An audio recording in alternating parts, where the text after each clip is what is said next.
Mas, ini setelah bagian hiruk pikuknya, kita juga Heeh. baru mau narik napas panjang, tiba-tiba ada berita bahwa Pak Silvi Karim diburu. Wah, Ya. ngeri kali diburu gitu.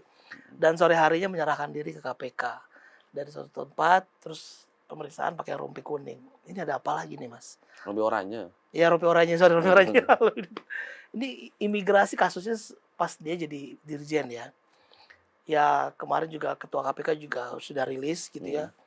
Kode-kode gimana cara modus-modusnya itu Ya. cukup mengejutkan juga. Kita lihat Pak Silmi kan sering tampil ya, sering tampil.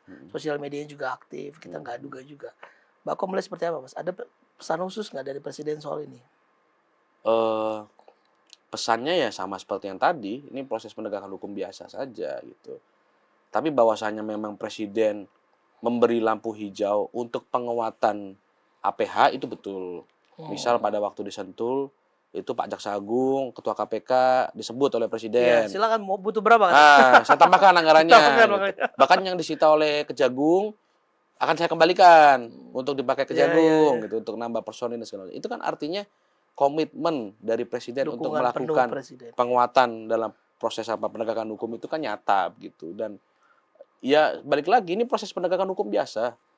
Cuman memang karena momennya yang berdekatan, ini jadi heboh karena momennya yang berdekatan dan mungkin karena nominalnya juga fantastis, ini jadi heboh gitu. Tapi kan Pak Ketua KPK juga sudah menyampaikan semua kasus posisinya, kronologinya, bukti-buktinya juga sudah disampaikan gitu. Jadi bahwasanya ada kata-kata diburu ya mungkin karena pada saat proses itu dilakukan KPK belum menemukan yang bersangkutan gitu kan. Dan akhirnya kan dihimbau, akhirnya beliau juga punya kesadaran datang begitu. Ya itu kita hargai semua lah. Bagaimana orang menghormati proses hukum itu ya kita harus hargai gitu. Ini kalau pejabat setingkat di kabinet kan harus lapor Presiden ya sebelum ada tindakan atau gimana prosedurnya biasanya, Mas? Enggak sih. Kalau memang kecukupan buktinya sudah cukup ya silakan saja gitu. Dan akhirnya kan Presiden kan juga akhirnya memberhentikan yang bersangkutan kan dari jabatan wamen gitu. Jadi saya rasa sih jangan dibalik ini harus izin Presiden dulu enggak ya. Jadi proses penindakan hukum jalan aja, jalan. Presiden yang mengikuti Jadi penindakannya. prosedurnya begitu memang. Penyelidikan jalan meskipun pejabat tinggi negara Iya berjalan, dong. Iya. diproses apa adanya, termasuk peningkatan status harus lapor Presiden dulu enggak atau juga. Tetap Silakan aja. Tapi kembali lagi pada penyidiknya ya. Misalkan waktu itu kalau Pak Jaksa Agung merasa ini karena kerabatnya Presiden sungkan gitu atau PKU, ya bahasanya bukan izin ya, mungkin menyampaikan kepada Presiden kan. Itu laporan atasan ke bawahan biasa sebenarnya ya. Gitu. Menyampaikan bahwa ini kemungkinan begini Pak gitu. Dan itu pun kan dipersilakan oleh Presiden begitu. Jadi saya rasa nggak ada inilah lapor-lapor. Proses penegakan hukum dan urusan Presiden ini kan dua hal yang berbeda. Ketika sudah ditetapkan sebagai tersangka, maka kan Presiden harus melakukan tindakan berupa pemberhentian yang bersangkutan sebagai wamen kan begitu. Nah, hal yang sama juga dilakukan oleh Presiden terhadap pimpinan BGN. Begitu sudah terindikasi akan ada proses penegakan hukum, ya dilakukan pemberhentian begitu. Kalau kita lihat kursi pengganti Pak Silmi belum diisi, Mas. Ini memang nggak diisi atau akan ada gimana, Mas? Ada informasi terbaru nggak? Ya kita tunggulah waktunya ya, nggak lama lagi. Insya Allah nggak lama lagi. Ini saya bicara umum ya, bukan hanya untuk satu kan berarti kan posisi yang kosong kan wamen Imipas. Ya kita lihatlah bagaimana proses ke depan yang akan dilakukan oleh Presiden. Yang jelas kan Presiden selalu melakukan evaluasi, selalu melakukan pemantauan terhadap kinerja-kinerja para pembantunya, para anggota kabinetnya. Termasuk saya hadir ke sini kerja dipanggil Mas Ismoko ini kan bagian dari menjalankan tugas negara, menjalankan tugasnya Presiden. Jadi ya saya pun juga akan dievaluasi oleh Presiden gitu. Dan Presiden itu selalu mengevaluasi setiap hari, Mas. Beliau selalu nonton, beliau akan selalu riset, beliau akan selalu cek kanan kiri begitu. Dan ya inilah jadi anggota kabinetnya Pak Presiden harus kerja dengan keras dan satset gitu. Satset. Ini WFA aja nggak WFA nih guys. Mas, ini balik ke kasus Imipas. Kalau kita lihat modusnya kan dugaan pemerasan ya. Bahkan ada setoran disebut ketua KPK nih ya. Setiap minggu ada setoran 100 juta lah. Ini agak detail memang. Angkanya cukup fantastis gitu ya. Dan kemana-mana gitu. Baginya kemana-mana buat mengamankan semuanya. Dan berlangsung udah lama, Mas.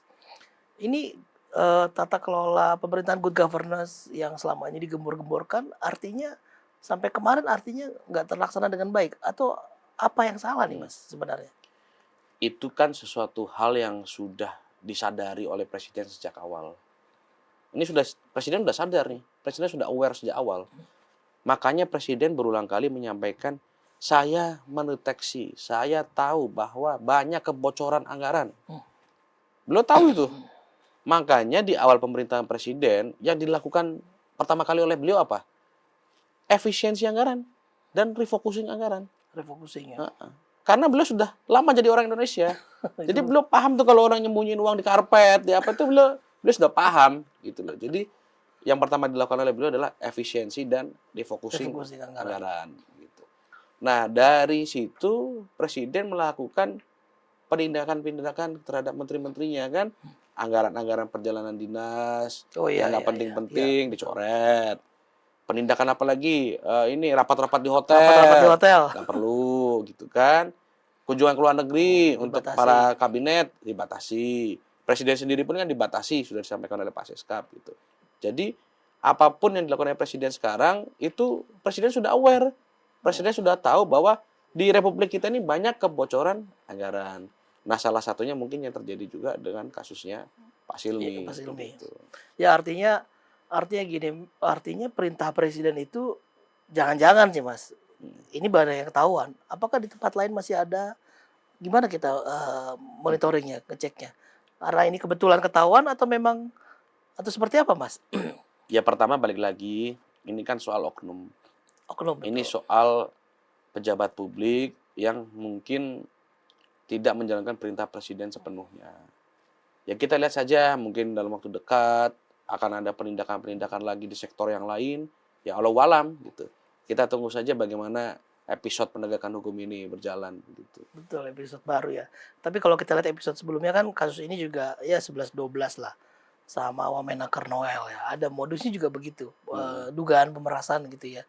IMIPAS juga begitu dugaan pemerasan. Kita berharap sih ya nggak ada lagi gitu ya. Artinya perintah presiden bisa dijalankan.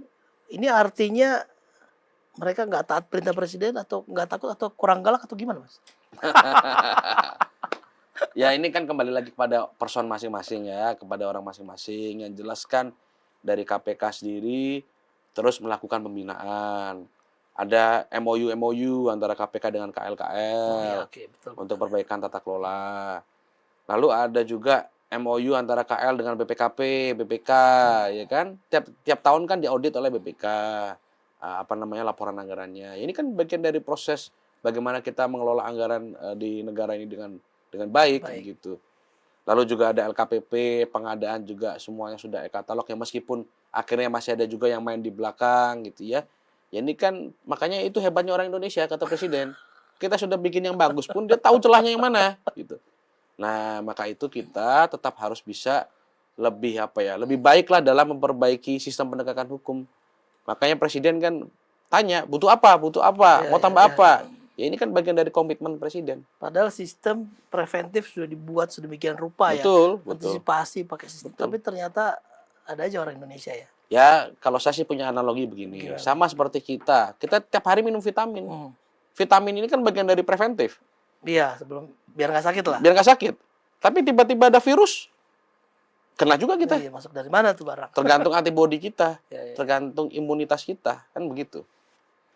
Mas, tadi kan bicara soal efisiensi anggaran ya, termasuk jadi termasuk kunjungan ke luar negeri. Kalau boleh ya, kita tanya sedikit, meski Pak Sekap udah bicara kemarin konferensi soal kunjungan luar negeri presiden yang tercatat hampir 30 negara gitu ya. Belum sampai 2 tahun ya. Pak Dino Patijal juga mengkritik keras. Ini gimana Mas melihat apakah yang disampaikan Pak Teddy itu ada yang perlu ditambahkan nggak atau gimana melihatnya? Ya yang disampaikan oleh beliau itu sudah lengkap ya. Tapi mungkin kalau dari perspektif saya yang disampaikan oleh Pak Sekap itu sudah sangat lengkap. Misalkan begini, perjalanan dinas presiden ke luar negeri jika dibandingkan dengan tamu negara sahabat yang datang ke Indonesia itu jumlahnya sama atau hampir atau lebih banyak yang ke sini? Tamu negara yang datang sama yang presiden keluar. Ya kan kita harus cek itu. Iya, kita belum cek sih. Setahu saya ngecek itu hampir imbang gitu. Baik yang presiden keluar maupun tamu yang negara datang. sahabat yang datang ke Indonesia. Sama-sama aja, imbang-imbang aja. Jadi bukan berarti presiden keluar negeri terus, tapi nggak ada yang datang gitu kan. Kayak kemarin Menlu Turki juga datang ke kita. Ya ini kan bagian dari diplomasi gitu. Dan kalau kami melihat yang penting itu adalah asas manfaatnya. Hasilnya. Sebagai contoh misalkan pada saat kita kekurangan stok energi. Ya. Kita harus mencari sumber energi yang lain. Yang lain. Beliau terbang ke Rusia. Diberi stok oleh Putin untuk Pak Presiden. Ya itu kan bagian dari asasnya. Ya. Ya apakah perjalanan dinas ke Rusia itu worth it? Gitu. Ya balik lagi worth it atau tidaknya tergantung pada hasilnya. Dan menurut saya itu worth it. Gitu. Lalu juga presiden ke Prancis, presiden ke Uni Eropa dan segala macamnya. Itu kan tentu ada sesuatu yang dikejar. Ada target investasi mungkin, ada kerjasama bilateral yang ingin dicapai. Ini kan bagian dari asas manfaat. Gitu. Dan yang ketiga begini, urusan diplomasi ini bukan sekedar kita rapat di kantor pakai Zoom. Ya, kadang pun kita kalau rapat di kantor pakai Zoom, feelingnya itu kadang beda. Lebih ini ketemu langsung. Lebih enak ketemu langsung karena kita ini manusia.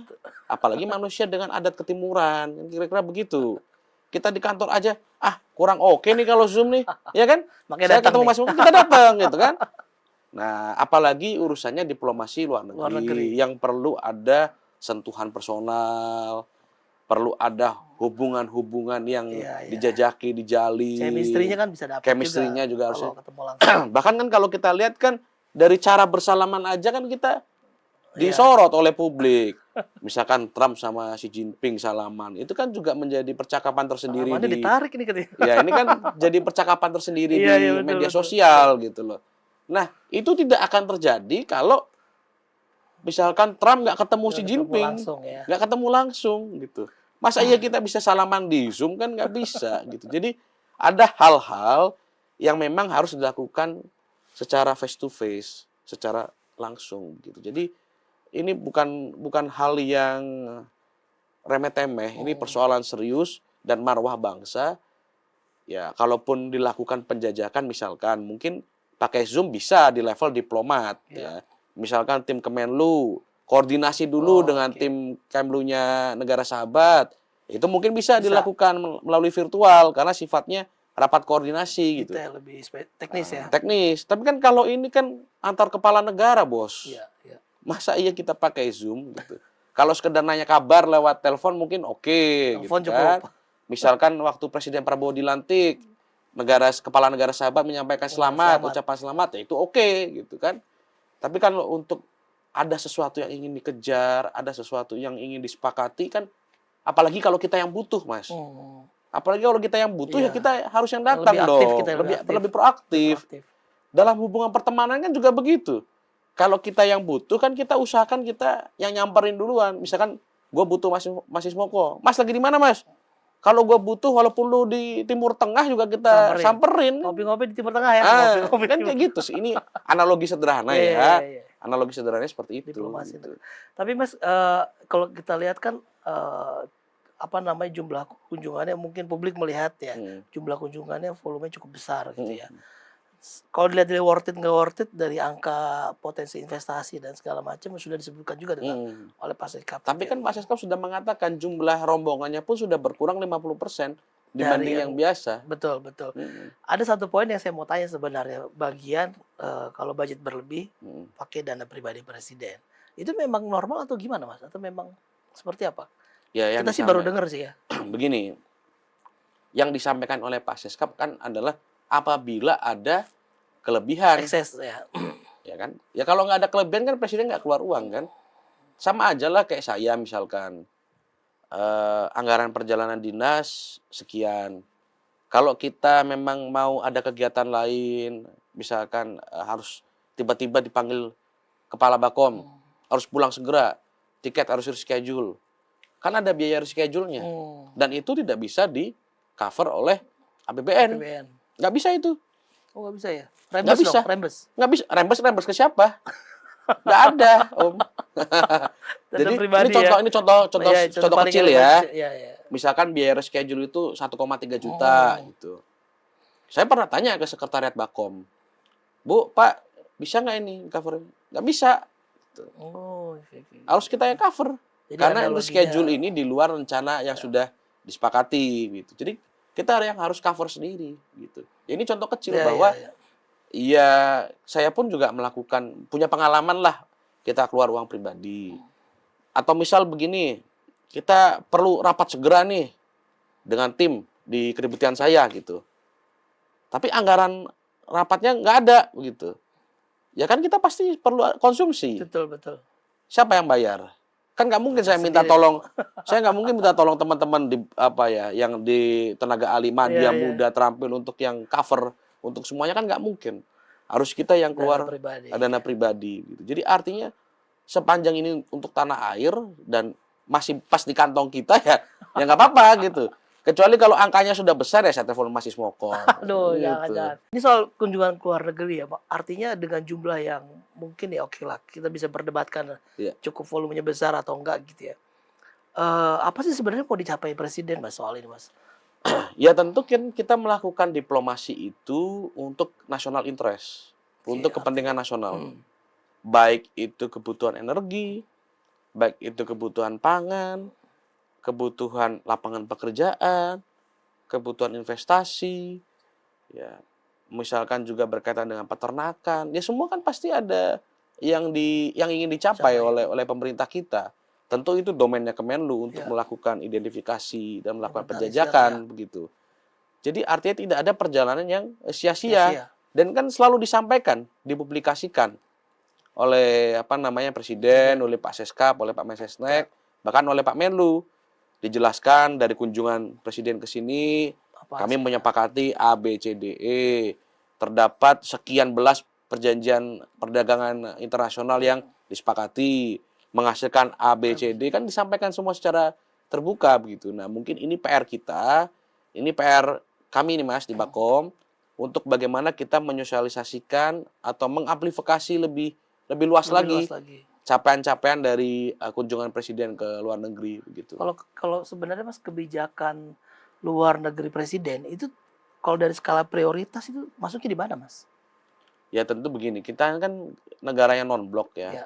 Ya, Sesuai asas diplomasi kita, politik kita bebas aktif. Artinya misalkan dalam hal kemerdekaan Palestina, ya. itu tegas. Presiden mengatakan bahwa Palestina harus Merdeka. merdeka. Kalau ada hal-hal yang berkaitan dengan perang gitu, ya presiden kan tidak terlibat dalam perangnya. Tetapi presiden mendorong agar dilakukan upaya Perdamaian. perdamaian. Gencatan senjata, presiden mendorong itu. Lalu presiden juga mendorong adanya komite bersama kan untuk mencari penyelesaian, mencari titik temu. Nah, itulah kontribusi negara, kontribusi kita dalam hal menjaga ketertiban dunia. Kan ada itu di pembukaan Di Undang-Undang pembukaan Dasar, dasar. kita diminta untuk turut melaksanakan untuk menjaga ketertiban dunia dan perdamaian Perdamaian dunia. dunia. Gitu. Kalau Mas bicara soal perang nih, salah satu eksesnya kan ya dolar rupiah, Mas ya. Kita lihat sekarang 18.000 lah. Banyak juga pertanyaan di publik nih. Warga juga kemarin katanya kita lihat sih, bukan katanya kita lihat ada berduyun-duyun datang tukar falas, mumpung dolar naik. Ya plus minus lah, ada orang happy yang pegang dolar banyak gitu ya. Ya. Tapi kan Pak Presiden bilang berkali-kali dolar nggak sampai ke desa gitu lah. Nah, Mas Ivan ngeliatnya gimana? Dengan dolar yang segini kita belum lihat gejala turun atau ada arahan khusus nggak? Ya tentu dari pemerintah, terutama anggota kabinet di sektor ekonomi, terus melakukan kajian-kajian, terus melakukan serangkaian tindakan untuk menstimulus, untuk menstabilkan rupiah juga ya. Yang saya dengarkan juga Gubernur BI, Menteri Keuangan, Menko Perekonomian kan juga saling berkoordinasi terus bagaimana fiskal dan moneter ini Ya. terus dijaga, terus diperhatikan, diatensi. Ya, kita lihatlah bagaimana dinamikanya ke depan, tetapi concern dari presiden adalah Indonesia mampu menjaga pertumbuhan ekonominya, lalu juga ya salah satu yang dilakukan presiden adalah gaji ke-13 PNS kan Bercair ya. juga sudah didistribusikan lebih awal. Ini kan untuk mendorong perekonomian di bawah. THR juga kan, THR kemarin juga bagian dari bagaimana menstimulus gerakan ekonomi di bawah gitu. Ya sampai akhirnya kemarin santer betul Mas. Meski udah dijawab ya Pak Pras ya. Pak Purbaya mau mundur gitu ya. Tapi ceritanya gimana sih Mas? Benar Pak Purbaya mau mundur atau gimana? Pasti Mas Ivan lebih tahu nih, pasti ditahan-tahan nih. Kalau saya melihat kan faktanya kan beliau masih tetap bertugas gitu ya. Tadi pagi saya lihat juga masih komentar di medsos gitu. Dengan gayanya beliau gitu ya. Ya berarti masih bertugas.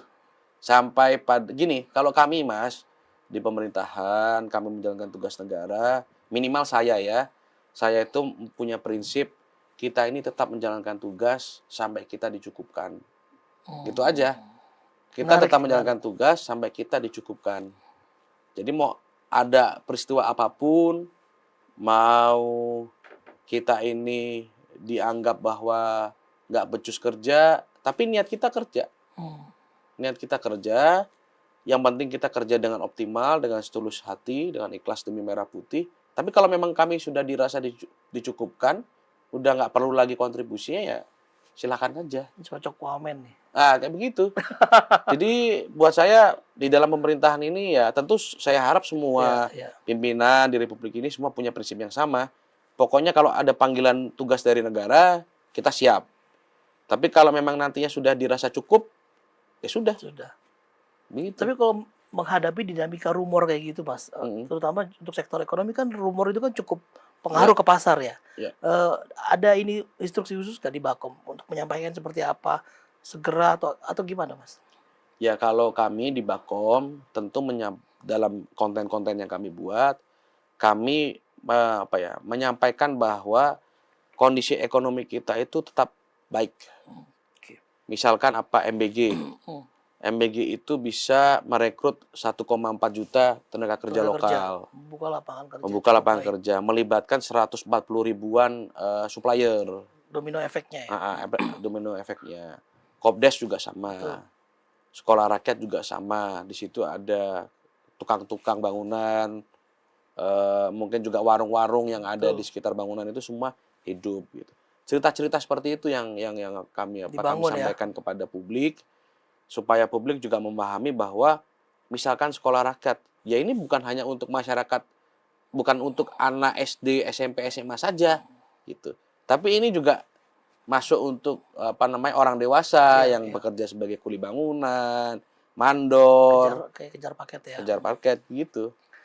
Mas ini dari tadi disuruh selesai sama dia nih. Mas terakhir Mas Ivan. Kira-kira dari segala macam huru-hara, hiruk pikuk 72 jam terakhir ini di negara ini dari Bakom apa yang mau disampaikan Mas kira-kira? Ya pertama kami dari Bakom menyampaikan apresiasi yang sebesar-besarnya kepada semua aparat penegak hukum. Terima kasih atas kerja keras dan kerja cepatnya dalam melakukan penindakan hukum.